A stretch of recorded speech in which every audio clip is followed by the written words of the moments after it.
In today's video, I'm going to teach you how to remove video background in Runway ML. We're going to take a regular clip and isolate the subject so the background disappears, leaving you with a clean, transparent result that's ready for overlays, motion graphics, or compositing in your favorite editor.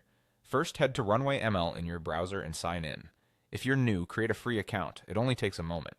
Once you're in, start a new video project. A fresh project keeps everything organized and makes it easy to preview changes without touching your original footage.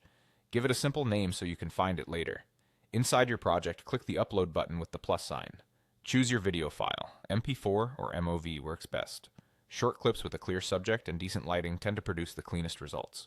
If your subject is well separated from the background and not heavily motion blurred, the AI will track it more accurately.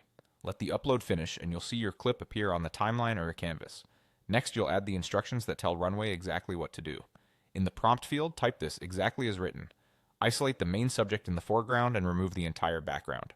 Keep clean, natural edges around the subject with smooth motion tracking. Do not remove any part of the subject. Output a transparent background. These lines work together to guide the model. The first line focuses the AI on the person or object you want to keep. The second line prioritizes edge quality and tracking so hair, hands, and moving limbs look natural. The third line prevents accidental cutouts of the subject. And the last line ensures the result has no background, so it shows up as transparent. When you're ready, click Generate. Runway will process the clip and automatically apply motion tracking and matting. Processing time depends on your clip's length and resolution, so give it a moment.